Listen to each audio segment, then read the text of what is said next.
Everybody okay? Nobody has a light darkness aversion? Everybody's okay. All right. Okay. Yeah, I'm glad to be back again to share a bit about what I know about the stars. But first, I sort of wanted to center exactly where I'm coming from and where these stories are coming from, so there's no confusion. Because I think there's a bit of confusion when we say the term Salish. Some people assume that Salish is um, exclusive to sort of the coast in this area. However, the Salish speaking people and the Salish people at large cover a wide area in this map. You can see the red pin over here. This is where I and my family come from. We're the easternmost band of Salish speaking folks. So these are interior Salish stories, which in a lot of my work, I'm finding these Salish stories are very similar across this whole region, but again, there's some primary differences that are based on the ecoregion in which they come from. So, for example, out here in the coastal area, you'll see some narratives of animals that we don't see in the interior. So, sit back and relax for now, because in a little bit, I'm going to have you do some work for me in helping me to figure out a puzzle in the story I'm going to tell you. So be prepared. Did everybody get coffee? Everybody's got coffee? Everybody get cookies? I got cookies. All right, cookies. All right. All right. So I think, where are we at? We're about here-ish, is that right? Yeah. Okay. All right. Okay, excellent. So now everyone knows, no mystery.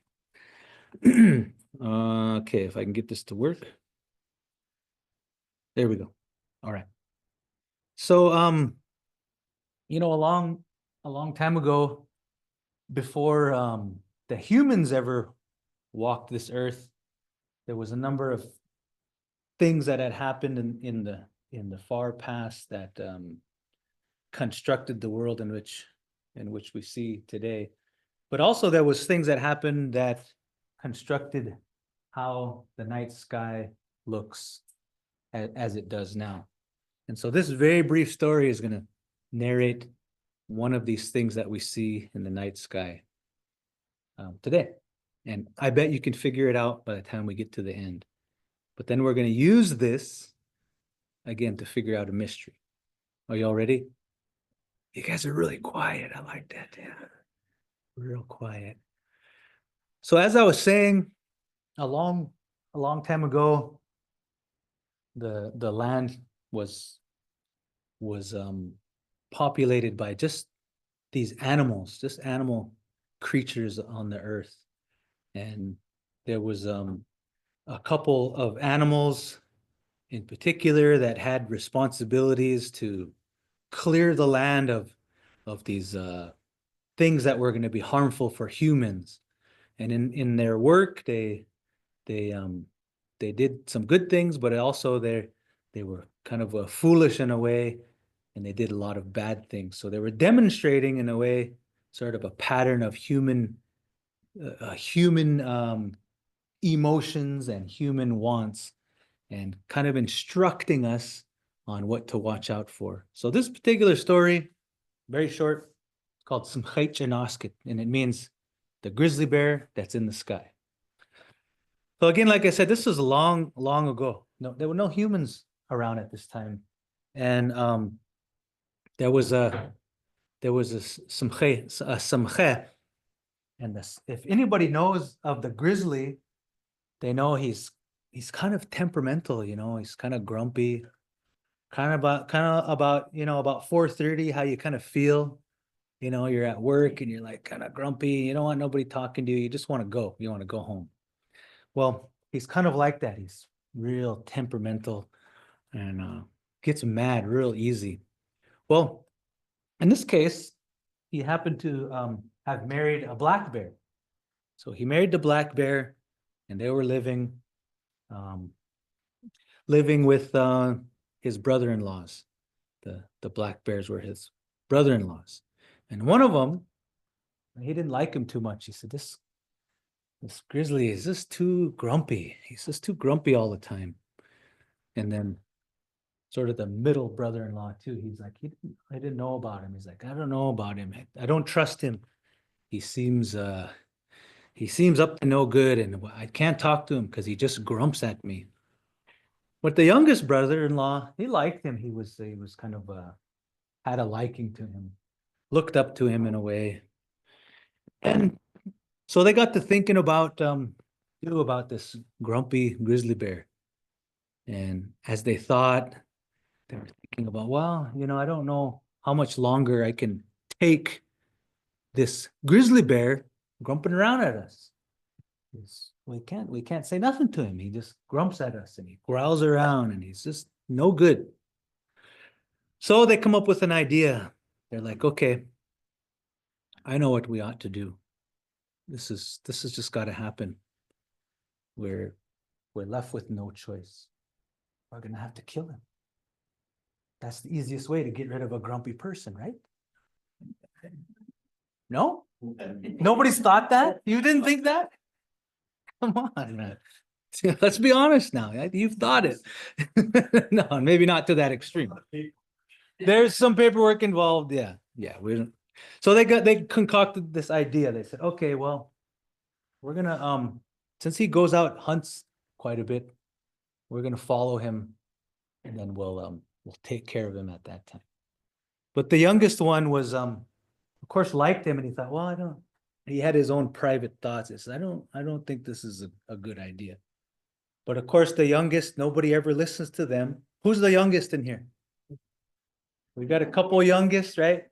I mean, you get ignored, right? You get ignored, but you're kind of the most spoiled.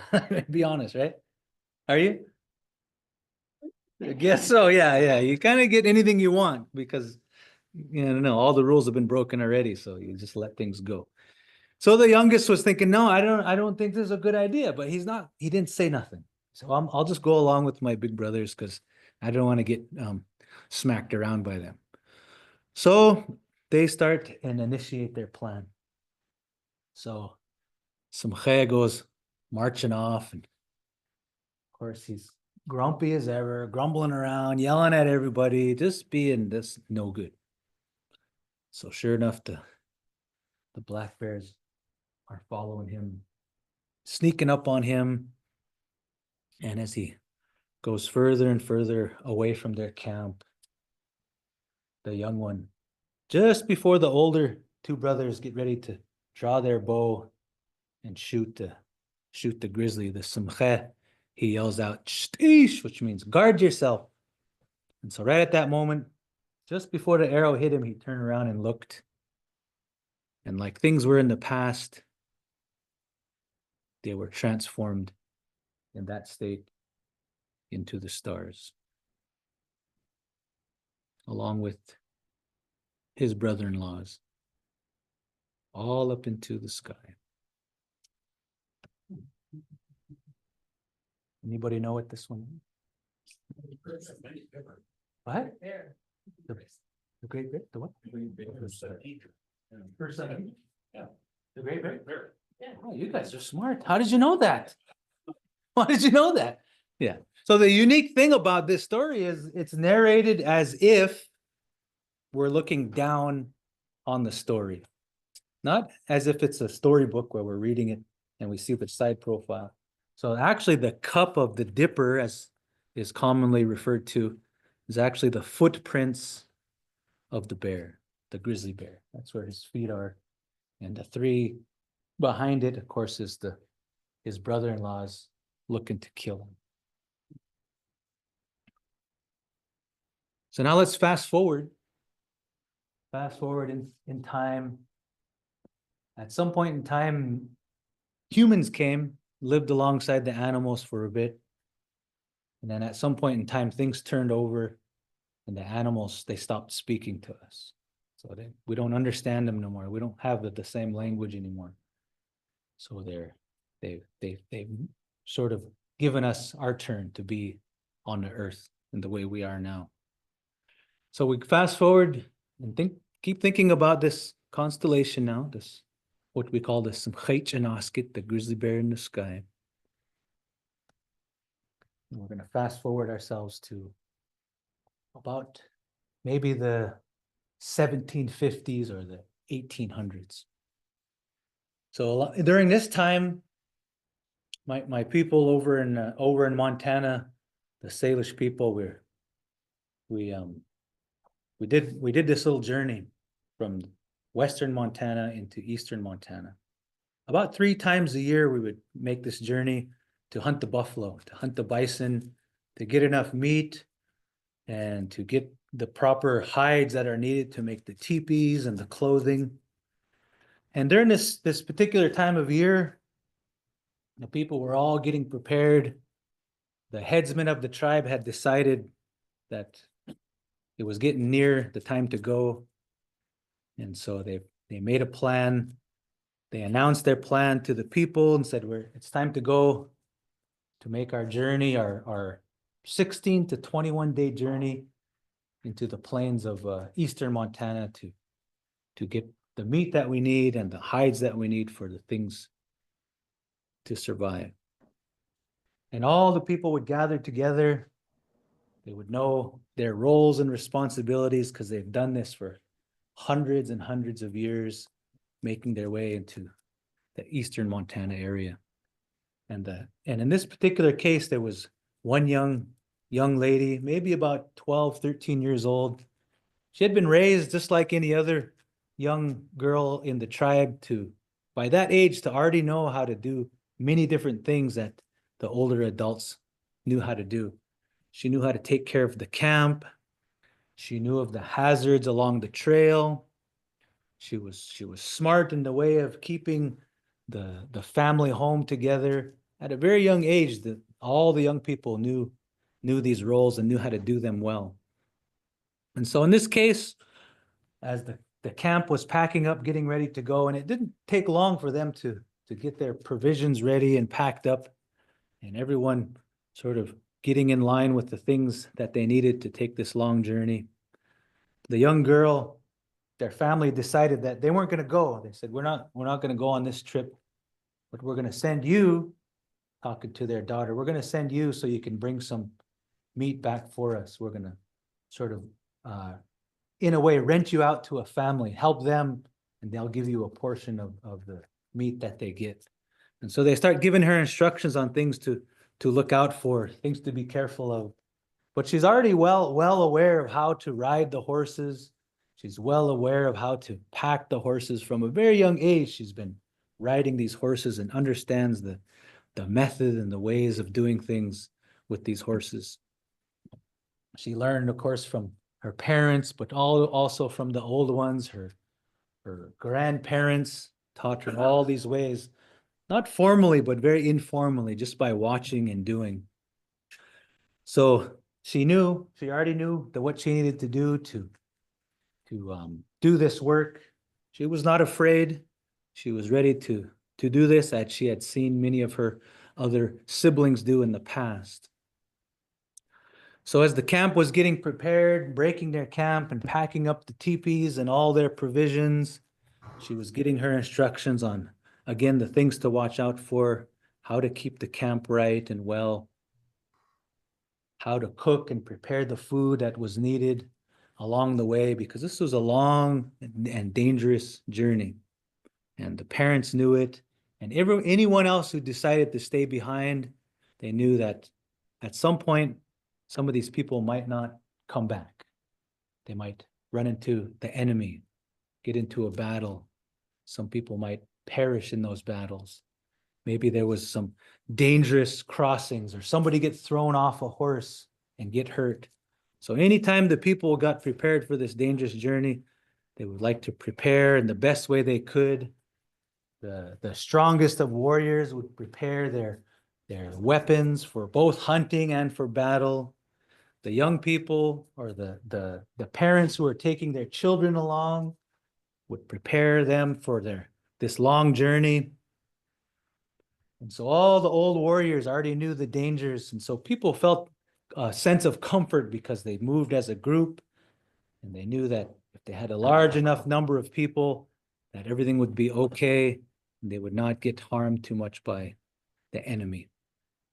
So again, the whole camp would be sort of in a in a hurried state to get prepared to make this long journey. And as they pack up all their provisions, the horses, they take all their teepee poles, everything would get packed up onto 2 to 3 pack horses and their main horse to make this long, difficult journey. And so the young girl, again, she would get her things ready, the things she would need to butcher, things she would need to care for her horses and the other people's horses. And she'd make her way, and all the people would start lining up in a long line, getting ready to parade out of the camp across to go on the first leg of this very dangerous journey. And so all the leaders of the camp, the leaders of the war party and the chiefs, they would all gather in front. Probably about maybe 5 or 10 of them would start leading this pack train of about 1,000 people out of the valley on their way to get on the buffalo hunting trail. And the people who stay behind, including the people who were going, as I mentioned, they knew the dangers of this, that this might be the last time that they might see one another. So as is with our people and is a custom in our way, we would send these people off with the well wishes, with a wish for good luck. And the people would sing, they would sing songs to praise these people for their bravery. And the people would sing back to them to wish them luck as they stayed back in the camp. And you might hear him singing a song that sounds something like this. Hey, hey, hey, hey, hey, hey,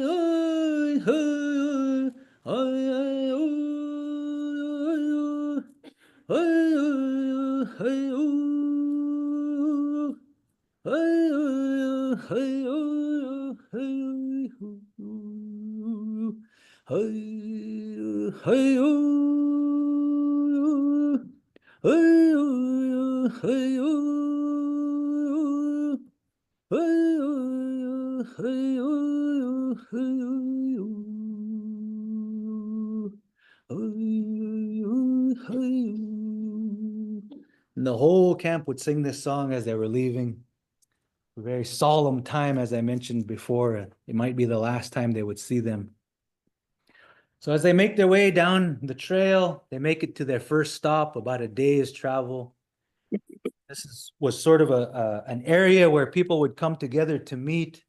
Some tribes from the west and to the north would also converge in this common area to meet, to make their numbers even greater and stronger. And so quickly, when they get to the first campsite, the young girl sets up her camp with the family she's helping, and in as fast a time as she can, she gets everything prepared, a fire started, and by that time, other tribes start coming in from the, as I said, the west and the north to join this hunting party, because there's a strength that they found in these large numbers. And as they get their camps set up, everyone gets settled in. Night starts to fall. And then just before it gets too dark, just as it gets dark enough, the young girl, as she's instructed, as she's accustomed, she takes a look into the night sky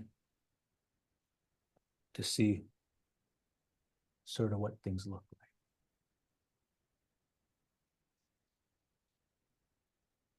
Are you guys ready to do some work now? Are you ready? Okay. So I'm gonna ask you some questions, see who's paying attention. How many buffalo hunts did the Salish, my people, go on? Oh man, you guys weren't paying attention. What? 3 times. Once a year? 3 times a year? Once? Three, I think he said. Okay. Yeah, about 3 times. 2 main ones, and sometimes 1 minor. So what I want you to figure out, or I want to ask this question first. Why do you think she looked into the sky to note the pattern of these stars? What was the purpose? It was for no good reason? Because they look pretty?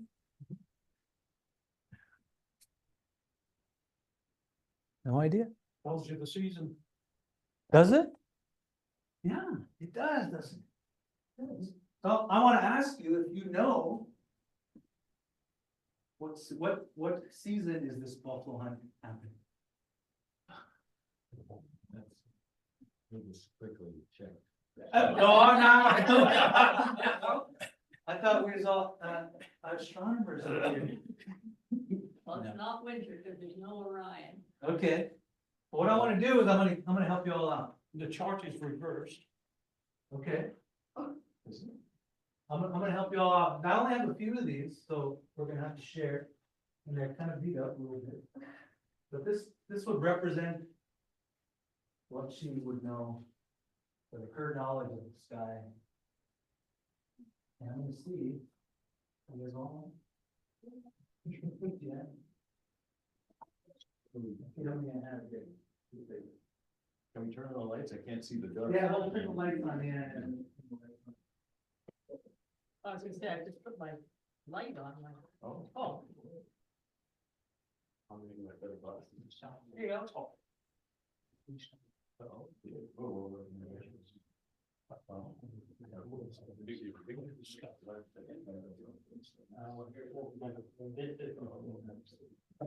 Okay. Let's see how you all do. Let's see how smart you really are.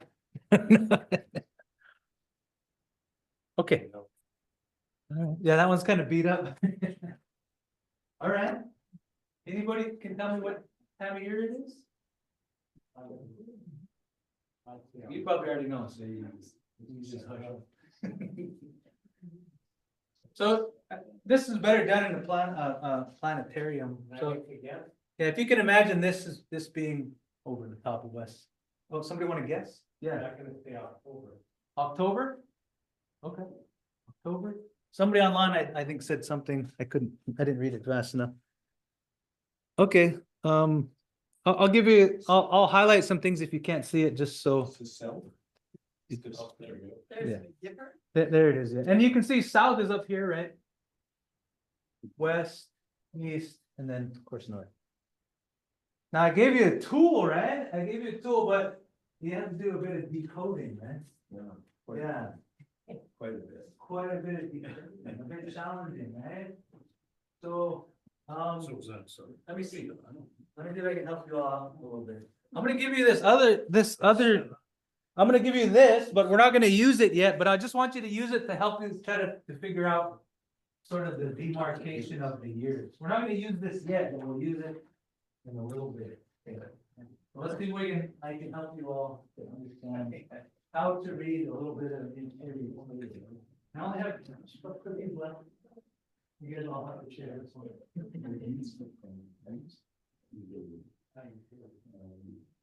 Okay, so the other tool is just gonna help you symbolically. So if you look around the edge of that, you can see there's 12 of them, right? Yeah. So probably indicating what? Well, lunar months. Probably the months, right? Probably the month. So look on there and see if you can figure out something that seems familiar that will help you decode the Gregorian calendar onto this calendar.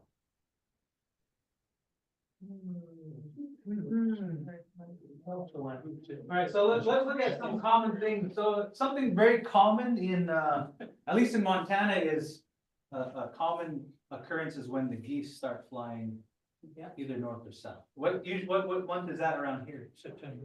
September around here? Okay, so in Montana, it's usually springtime event. Going north. Yeah, north or south. They migrate two different ways, depending on which kind of bird it is. So generally south though, but this happens in March. Yeah. This happens in March. Heading north. Right? Some do, some head Okay. north, some head south. That's which way they're flying there. But either way, they're migrating. So you see a symbol on there with the birds? It says "Ksik." That means the geese. So it's the month of the geese when the geese fly in a certain way. Is it Cassiopeia? No. No, this is what's called more modernly the Big Dipper, and then the Dipper, Little Dipper and the North Star. Okay, so March, now that you know where March is, you should be able to hold that up and align the pattern you see there to get a better idea of what month it is. Now remember, these directions are opposite, right? So make sure you have it oriented the correct way. South and north. So I'll demonstrate real quickly on this one, but again, you don't know what north and south is on this, right? Correct. Yeah, you see there's 4 words here? Yeah. So in the interior Salish, for the word for hot is ak. You see? Ak. Ak. Ak. You see that word on there? Ak, the one on the bottom. Ak, and then left, you see the word left, it means land. Akada means hot land. So where is that at? Arizona. Arizona, yeah, in the south, right? So now you ought to be able to orient this. Akada. And then turn this to align to the correct pattern that you see. And let's pretend it's about 11 o'clock. See if you can figure out the month. Gotta be June if it's 11 o'clock and it just got dark. Did it just get? What you said? It just said- Anybody got a guess?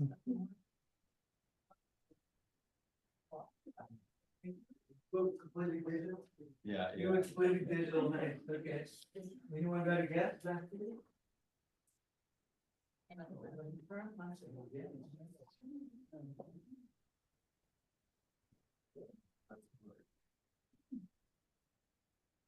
There you go.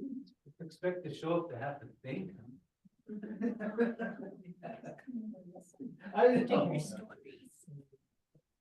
Good, all right. Okay, so if you didn't figure it out. Oh, did you figure it out? What month is it? Bit hard to see. And you couldn't use the English alphabet. No. I have to make you guys work. I had to make you all work a bit. All right, so let's do the reveal and let's see if you can figure out to get the pattern correct on the planisphere. Oh, you can't see it on there, but it says June 25th. It's just off screen. June 25th. I don't know how to move this down. I don't think I can, right? Anyway, it's June 25th. So line up 11 o'clock with June 25th on the planisphere. You should see the pattern that you see there. So this is likely summer. Yeah, it's a summer hunt. It's a summer hunt. Because you said it was right after dark. There it is. But that's how. Okay. Everyone get it? You see it? You get it lined up? Sort of, all right. That's all right. No, I'm fairly bad. Yeah. Okay. We're gonna revisit it again. So let's dim the lights again and we'll get back into the story. Because you're gonna have to do some more work again. Yeah. Just to help us poor guy back here. Yeah, yeah. What's up? Okay, could you spell? Yeah. The word for sight? Okay. So the. X. Yeah, Okay. it's not in our. Yeah, it's a phonetic alphabet. Yeah. Octave. It's got lots of, Whoa. dots and that. Okay, well, now I understand why you didn't spell it, okay. Octave. Okay, all right. Yeah, let's go dark again. So June 25th.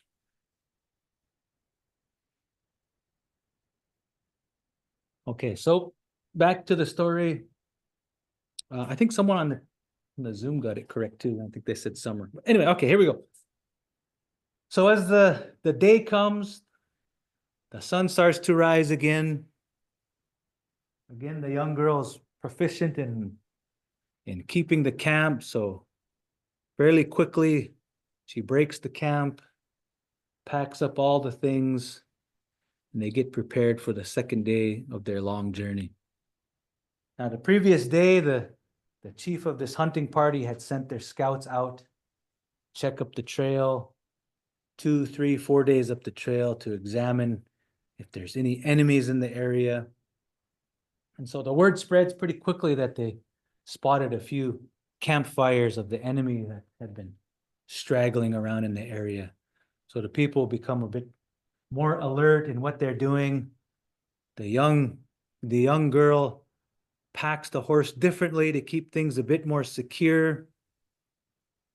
And fairly quickly they start their journey on the next leg of this trip. And this next leg of the trip is probably one of the more dangerous ones because they have to cross a very large river.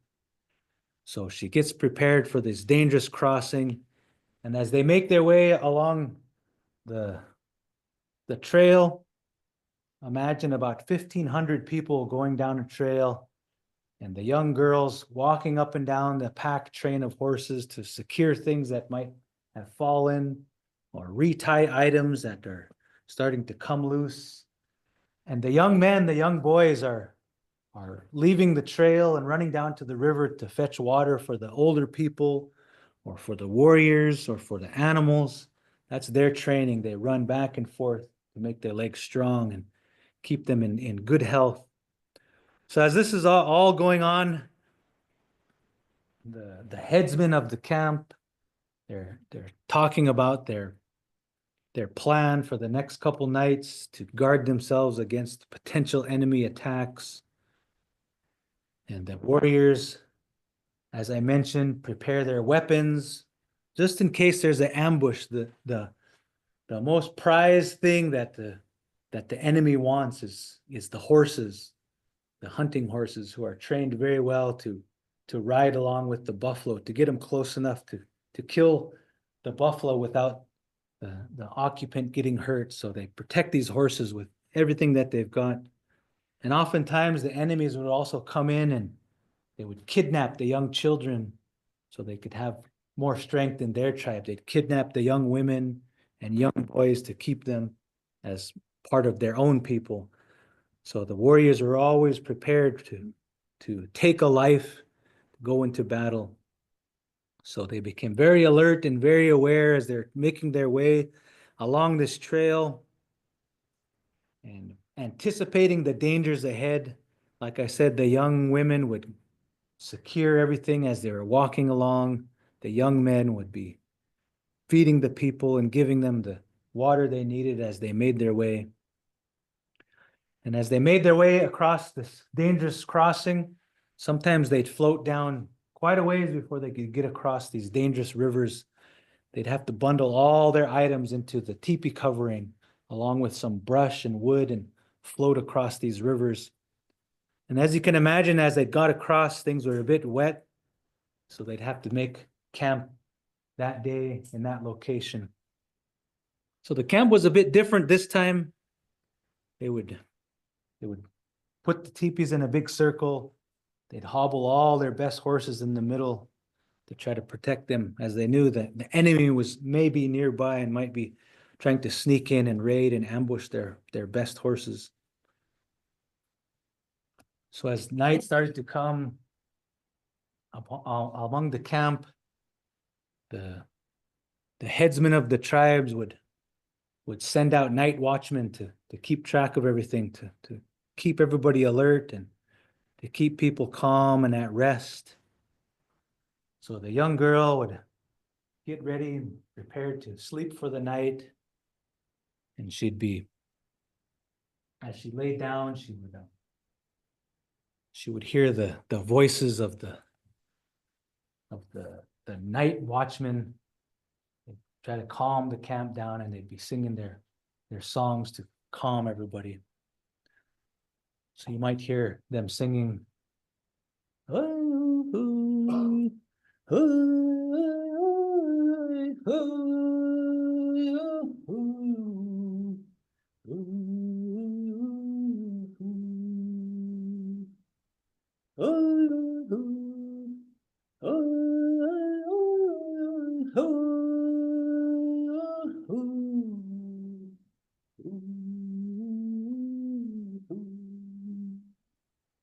But just like she did previous, she looked up into the night sky to examine the pattern of the stars before she went to sleep. And this is what it looked like. I didn't do so good last time. I think you can do it this time. I want to ask, what time is it? What time did she look up into the sky to look at the pattern? What'd you say? 11, maybe? How would we know? In June, the sun doesn't set until about then. How would we know? How would we know what time it is? So that's what this one is for. We can turn the lights back on again. And let's see if you guys can nail this one. Go ahead and flip the lights back on. But what I didn't say before was the month of June is what we call Squedli. So if you look on this one, you can see the month Squedli. It's got this plant on it. That's the camas plant. So that was the month when that camas plant bloomed. And our people would go dig those up and prepare them for the winter. Friday. Squedli. How do you spell that? SXWE with the backwards question mark and LI. Squedli. Back there, okay. So what you need to do then, you can take this and you can hold that month on top, like so, and then try to match the pattern with the inside wheel on what you see there. And see if you can tell me what time it is to the minute. No, that's not it. Let's see how well you do this thing. You can kind of do it with this other, with the planets here, There's but the it's big difference. a bit more challenging. Yeah, go ahead now. Should- Yep. There. See, we're around to do the whole banana. There.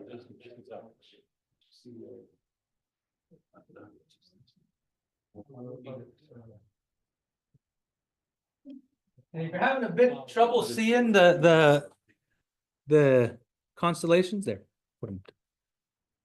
This says 11 p.m. I'd say about 11:36. 11 to midnight, 11:36. Okay, Yeah, 11 to midnight. 11 or midnight, Yeah. Towards midnight. 11 or midnight. You else have a different answer? You're just trying to. 8 o'clock? Correct. Okay, about 8 o'clock. Yeah. So 11, 11:05. 11:05, 10. 11. Let's see what time it is. Oh, you can't see that. It says 10 o'clock though. It's just off the screen. 10 o'clock. Pretty close, 10 o'clock. About 10. Okay, Oh, that's when you. so I think you guys can use that one pretty well, right? That one's a bit easier to Yeah. do. The other one's kind of hard to see. I had better copies, but the last time I gave this, I can't remember. People wanted to take them, so I just generously gave them away. I ended up with this, the ugly cheap ones left over. All right. You good with that? Yeah. You guys are equipped now. You got some more work to do in a second, so don't lose it. Okay, let's shut the lights. That, how we say it in Canada, shut the lights. In Quebec, yes. Yeah, yeah, shut the lights, yeah, yeah.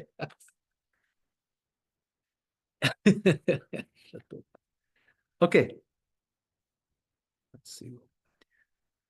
So again, the girl, she goes into her teepee to retire for the night. And again, she hears the sounds of the night watchman, comforts everybody, gives everybody a sense of comfort. They might be singing their hunting songs or the songs that their mothers sang to them when they were children, just to bring a sense of peace and calm to everyone, because everyone's on a heightened level of worry that someone's going to get hurt or killed or best horses taken. So she hears again the night watchmen's walking and singing their songs. Oh, oh, oh, oh, oh,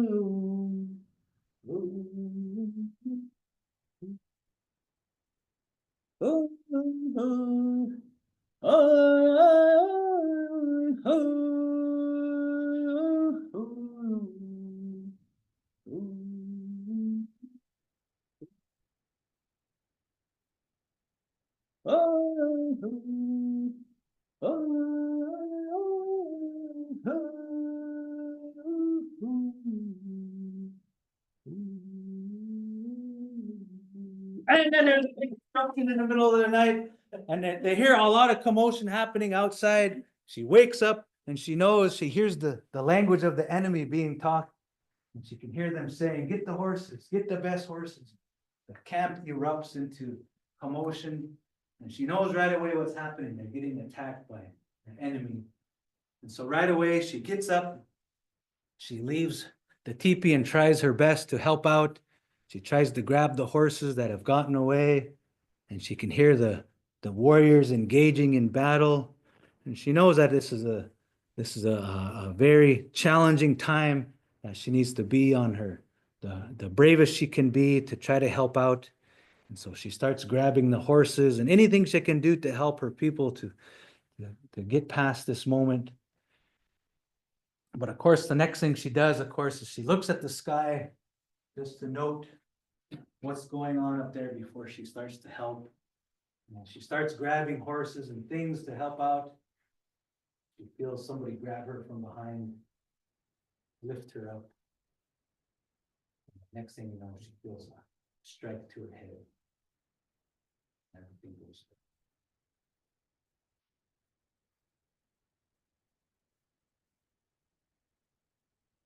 What time was it when they got attacked? 4 o'clock in the morning. 4? No? Let's turn the lights back on. We'll see if we can figure out what time it was. You guys are getting good. Getting good at this. Let's I'll highlight those again. Let's see if you can tell what time it is. It's a bit difficult to do it with the planisphere, the first one I gave out. Way easier with the other one, and I only have a few of those. So. Which is the month again? Squadly. That guy. Oh, okay. Yeah, squadly. So make sure that one's at the top. Yeah, make sure that one's right at the top. Okay. I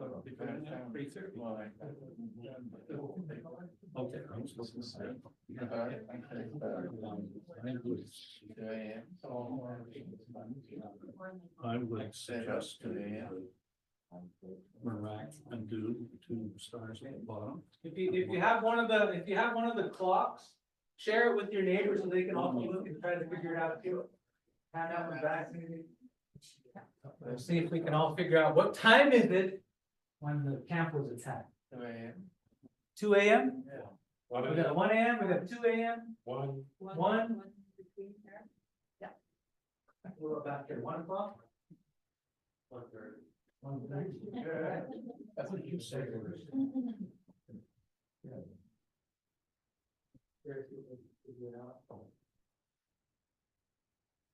Did you get it figured out? What the pattern looks like. Okay. 1 o'clock. And the people online, they don't have these tools, so sorry, you should have showed up. I'm just kidding. No. Yeah, you're probably far away, so you couldn't. Yeah. Okay, so let's 1 o'clock, 1:30, 2 o'clock.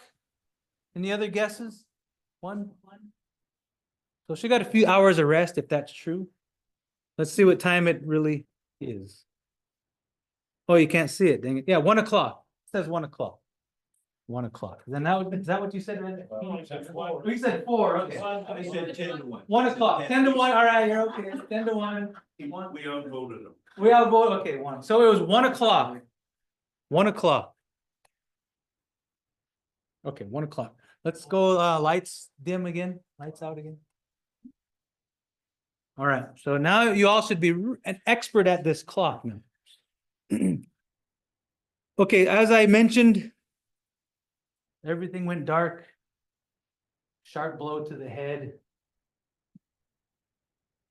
After a while, she finally regained consciousness. She could feel her hands tied.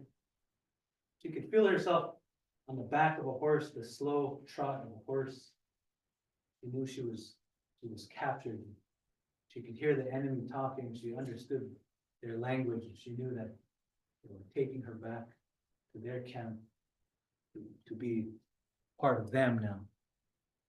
So she started to plan her escape. She started undoing her bindings on her hands. But before she did any of that, she looked up into the sky so she could kind of get a gauge of the distance she's been traveling. Very smart young people. They knew the night sky so well. So once she looked up into the sky, she knew approximately how far away she was from her camp, how far she'd been traveling. And as she slowly made her escape, she broke free from her bindings, leaped off the horse and jumped into the river to try to get away from the family. So your last job in this story then is to figure out how long had she been in captivity that night. Lights. How long? We can turn the lights back on. Everybody can see. And just to help you out, we'll put those back up. Yeah.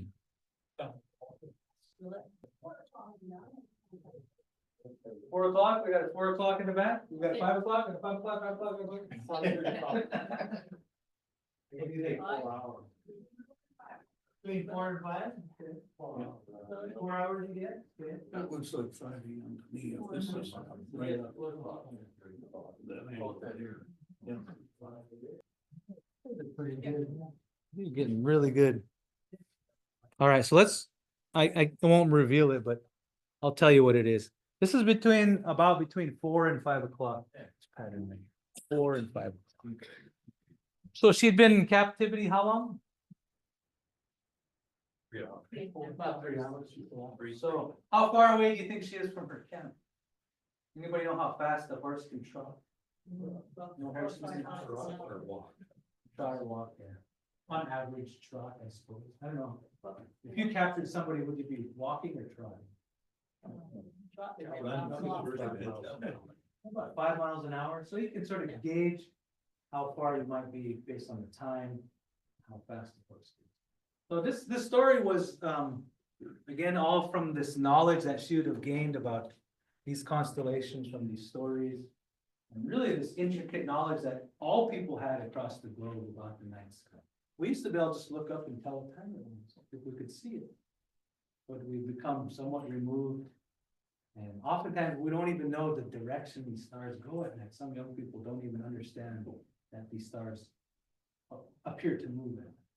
So this story that I narrate here was just one example to try to reinsert interest into the night sky again for our people, but for anyone who cares to listen, and situating it into this historical narrative on an actual use of the night sky.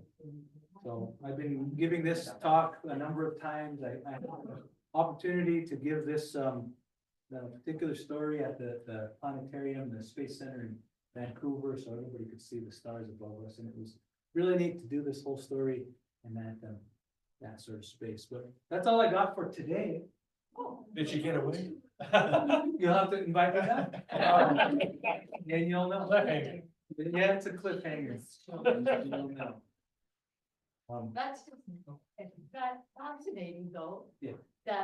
But it has to be real because we've only had clocks for such a short period of time. Oh, yeah. Compared to the amount of time we've been here. Yeah. What did they use for time? Early, late, middle?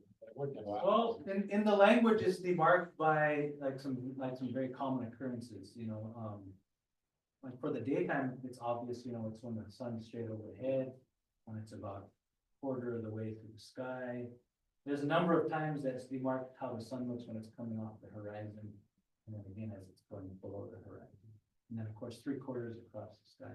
But at night it's there's a little less resolution. It's the middle of the night, and then again the quarter and the 3/4. And it's all based off of these common constellations that have stories associated with them. Because they have to know too that the constellations move. Like I watch Yeah. Orion when I get, because I have to put up with one night. Anyway, and so, but you can tell. I mean, Yeah. you know, and. They would have to balance the season. though. Yeah, Yeah, yeah. but in the summer, it's not even visible by the Yeah. time, by now, you know. Mhm. Yeah, so these really, the ones that you can see year round were the major Yeah. ones, but of course, the seasonal ones were used as well. So yeah, so this was knowledge that, like I said, all people across the globe had. We could look into the night sky and just by the understanding of what season it was. What was going on that particular month. So it had this idea imprinted on you about where you ought to see these constellations. And how far they would move through the night, to give you an idea of time. So, any other questions? I think last year I came, I told 3 stories.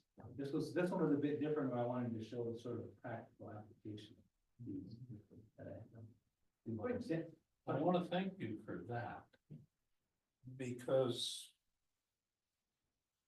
I'll be touching on a related, well, the same subject. Yeah. With a slightly different focus for different purposes. Yeah. A bit later, Oh, good. because this would have happened 1750, 1800. Yeah, yeah. And around about that time, some further refinements were going on. Not naked eye, but to do with the same subject. Really? Yeah. Interesting. From Montana, from. Oh, yeah, all those pictures are historical photos from the interior our Salish people where we come from. I can go back and let's see. The horses all have bits in their mouths. Yeah, these are about 1900 or so. Now, some of them had the jaw, the lower jaw. Yeah, these are all, that's a historical sketch from about 1830. This is about 1930. That's about 1940. These ones are this one over here is 1903. That one over there is 1920-ish or so. This one's 1905. So around early 1900s to mid 1900s. And some of the sketches are fairly old, but yeah. They're not from the early 1800s, but of course there's no photos from that. Yeah. You talked about the Salish people are, Mhm. pretty extensive. Yeah. Would they, would they be able to understand each other, or were the dialects too, like? So English and German are related, right? Yeah. It's pretty hard to understand German. Yeah. Right. Could they understand each other? Could someone from Montana speak somehow, relatively eloquently with somebody from Seychelles? Sure. So in this sort of orange area, this is a very common dialect, so definitely understand within this area. My wife, Salisha's great uncle, grew up, that was his first language, was Salish. And so he had a wife from Seabird Island, and he would come over here, and because it was his first language, it would take him a second and he'd understand where some of the consonants were changed to a different sound. But once he decoded that, he could understand it to a fair degree. Yeah. So when we moved here, there's some words that were very common that we could understand. We could see they were pronounced a bit different, but some common words that were pronounced very similar, even this far up in Seychelles. Yeah. Any other questions? Speak your language, did you use your language? I use it whenever I can, but I'm not fluent. I can use it like in a very narrow window of things, but conversationally, no, a bit difficult. I can understand probably about maybe 20 to 30% of it when I hear it, but I don't have the vocabulary or the grammar needed to really be super fluent. And that's an alarming trend among all the tribes now, is that language is really dying out. Yeah. If you were a native in Montana, your language wouldn't relate as much to maybe the ocean and canoes and things, as much as you relate to the mountains and the streams. Yeah.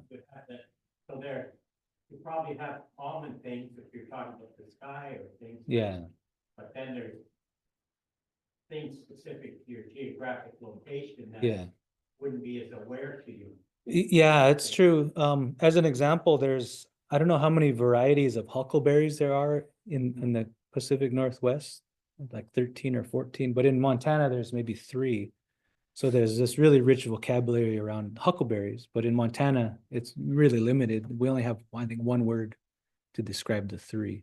But then, so many variety of ocean creatures, if you will, that we don't have anymore or didn't have. Yeah. So yeah, the ecoregion has a lot to do with language evolution. Yeah.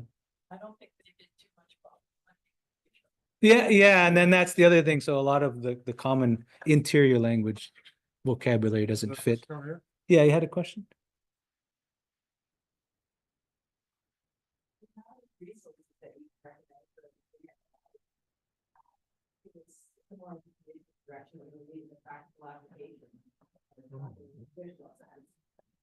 That would be a good question for the club members here, because I'm a super amateur astronomer. I know like a very narrow things related to my own traditions. Yeah. We have something called the World Asterisms Project, where we're collecting the star stories, the cultures, all of these things that you've seen here in one place for the first time. It's 3.5 years old now. We got over 16,000 star asterisms in the sky that have got names and stories and everything else goes along with them. And as you can see, they use them for navigation, they use them for time telling, they use them for figuring out when to plant things and when, they would use the sky in Australia, for example, as a map. I can't draw you a map, but I'm gonna make one out of the stars in the sky so I can tell you how to get to the next village. See, this is how you do it. There's all kinds of stuff. The weather prediction is something that they would do with the sky. The Inuit did that. So if you're interested, go online to Google World Asterisms Project, enter, it's all free. Go in there and you can take a look and see what we got so far. Right now, it hasn't been updated for a few months because we're right now taking our website, the RASA website, from its old Drupal and putting it into WordPress, and it's taking about 3 months to do that. But if you want something really, current, get a hold of me, because we got a Google Drive with all the current stuff on it.